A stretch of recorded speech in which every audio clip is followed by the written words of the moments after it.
नमस्कार, secret ship Marathi चॅनलमध्ये तुमचं खूप खूप स्वागत आहे। आज मी तुम्हाला पनीर पुलाव करून दाखवणार आहे, ते पण घरच्या साहित्यात आणि खूप सोप्या पद्धतीने।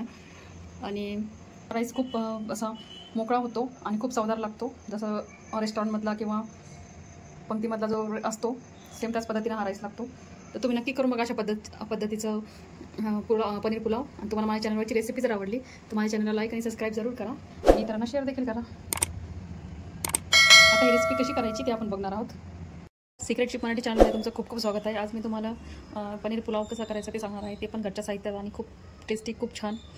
तर पाहू शकता तुम्ही, मी हे रिहानचा long grain extra basmati rice घेतलेला आहे। हे जवळपास मी 2 मोठ्या वाट्या भरून घेतलेला आहे आणि हा 15-20 मिनिटापासून भिजू घातलेला आहे। आता हे जोर पांढरे होईल तोवर भिजू द्यायचं आहे, म्हणजे हे डबल झाले ना तर ते शिजल्यानंतर पण खूप छान लागतात आणि खूप टेस्टी लागतात आणि खूप लॉंग पण होतात अजून एक्स्ट्रा।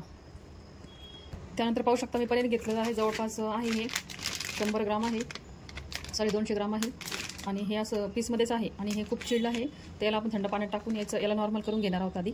त्यानंतर मी थोडीशी कोथिंबीर घेतलेली आहे, 1 टमाटर घेतला आहे, थोडेसे काजू घेतलेले आहेत जे आतमधून 2 भाग केले आणि 2 गाजर घेतलेले आहेत।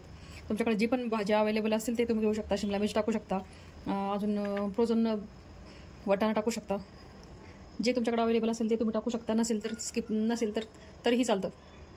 त्यानंतर अजून मी 2 कांदे असे मोठे मोठे चॉप करून घेतलेले आहेत, असे बिर्याणीसारखे कापून घेतलेले आहेत। ऑप्शनल आहेत, तुम्हाला टाकायचे तुम्ही टाकू शकता किंवा स्किपही करू शकता।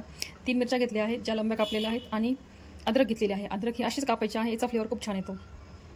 आणि खड्या मसाल्यामध्ये तुम्ही पाहू शकता 1 तेजपत्ता, दालचिनी, 5-6 मिरे, लवंगा, मसाला इलायची आणि हिरवी इलायची आणि अजून इतरही मसाले असले तुम्ही ते घेऊ शकता। माझ्याकडे हे अवेलेबल होते तर मी हेच घेतले।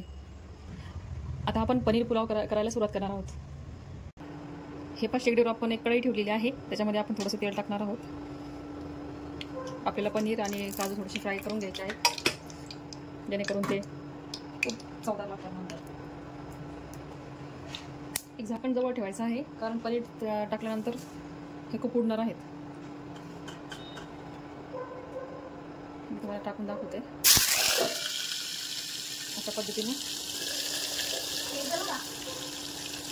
पाहू शकता तुम्ही,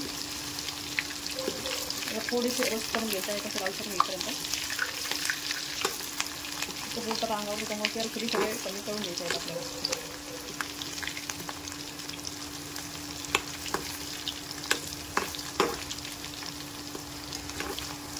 हे सगळे पनीर एकदा तळून घेते, मग तुम्हाला दाखवते।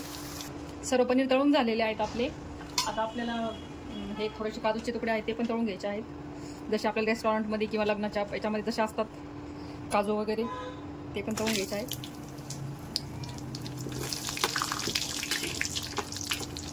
याला पण थोडेसे रोस्ट करायचे आहेत। तुम्हाला वाटलं तर तुम्ही हे तुपामध्ये पण तळू शकता, पण इतकं तूप माझ्याकडे अवेलेबल नव्हतं म्हणून मी तेलामध्येच तळत आहे। तुम्हाला वाटेल त्याच्यामध्ये तुम्ही तळू शकता। आता थोडेसे असे रोस्ट करून घेते, असे लाल लाल, जेणेकरून चव खूप छान लागते त्याची।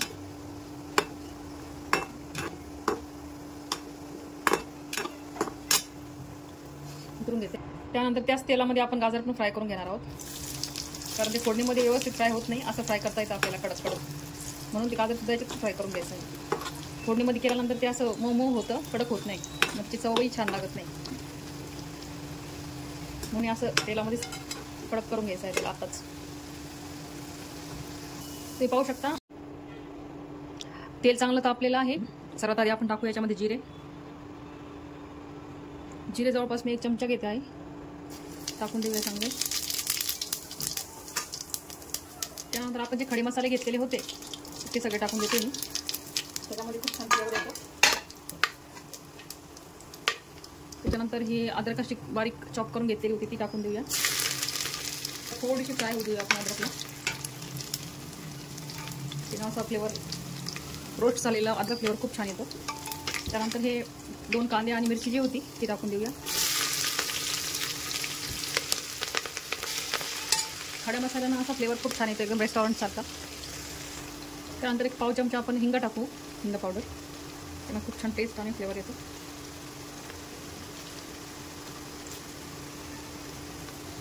हे चांगले फ्राय झाले की आपण त्याच्यात 1 चमचा पावभाजी मसाला, 1 अर्धा चमचा बिर्याणी मसाला आणि अर्धा चमचा गरम हे पण टाकून देणार आहोत।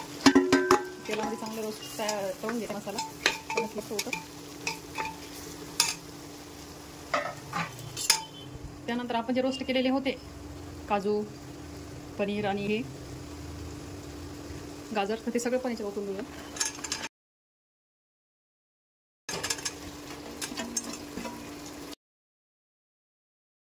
आपण चांगलं घालून घेऊ. पण ते पीस जर तोंडात आले तर खायला खूप छान लागतं. सगळ्या पीसला असा मसाला भरून लागतो. ते मसाल्यात आपण थोडंसं असं हे मीठ टाकायचं आहे, जेणेकरून ते पीस असे चवदार लागतील खात्या वेळेस. मिठात थोडेसे फ्लेवर द्यायचे आहे, गरजेनुसार मीठ टाकायचं आहे.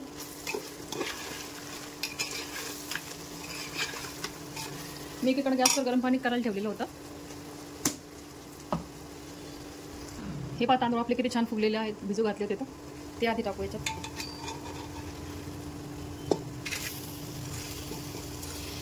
जवळपास 2 मोठी वाटी भरून तांदूळ घेतलेले होते. रोस्ट करून घ्यायचं आहे आपल्याला याच्यात. हे तांदूळ छान हलवून घेऊया आपण या मसाल्यामध्ये. अल्ला घालायचा आहे, पनीरची पीस सुटायला नको. सुगंध एकदम छान येत आहे, एकदम रेस्टॉरंटमध्ये येतो तसं. मी इकडे पाणी ठेवलेलं होतं गरम करायला, पाणी टाकणार होतं आपल्याला. गरम पाणीच ठेवायचं आणि तेच टाकायचं आहे, जसं आपण खिचडीला गरम पाणी टाकतो तसंच. तांदूळाच्या थोडंसं वर 1-2 बोट थोडंसं वर पाणी टाकून द्यायचं आहे.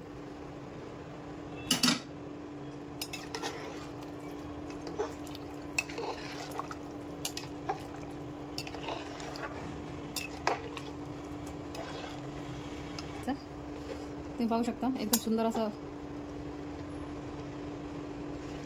असा कलर आलेला आहे आपल्या बिर्याणीला. तुम्हाला माझ्या चॅनलवरच्या रेसिपी जर आवडत असतील माझ्या चॅनलला लाईक आणि सबस्क्राईब जरूर करा आणि इतरांना शेअर देखील करा. तुम्ही पाहू शकता आपल्या पुलावाला किती छान रंग येत आहे. शिजल्यानंतर अजून छान आणि सुगंध तर अप्रतिम येत आहे. पाहू शकता तुम्ही किती सुंदर दिसत आहे आपली बिर्याणी, पुलाव. आता त्याला शिजू देऊया आपण. असंच ओपनच शिजू द्यायचं आहे, कुकर चालू करायचं नाही आहे. तांदूळ एकदम असे मोकळे येण्यासाठी आपण काय केलं आहे, 1 लिंबू पिळून टाकणार आहोत. लिंबाचा पूर्ण रस टाकून द्यायचा आहे, जेणेकरून तांदूळ खूप छान मोकळे होतील.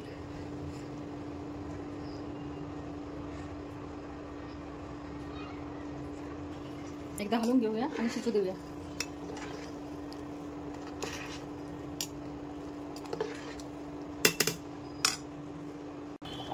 त्यानंतर 1 चमचा भरून असं मी तूप टाकून देत आहे.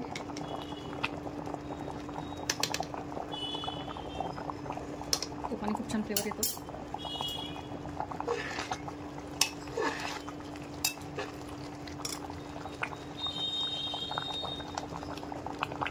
हे पाहू शकता तुम्ही आपली बिर्याणी किती छान, पनीर पुलाव किती छान फ्राईड झालेला आहे. आता मी एका ताटात सर्व करून दाखवते तुम्हाला. हे पात्र आपला पुलाव किती सुंदर झालेला आहे, एकदम छान आणि टेस्टी सुगंध येत आहे. तर तुम्हाला माझ्या चॅनलवरच्या रेसिपी जर आवडलं तर माझ्या चॅनलला लाईक आणि सबस्क्राईब जरूर करा आणि इतरांना शेअर देखील करा. तोपर्यंत पुढील रेसिपीसाठी बाय बाय.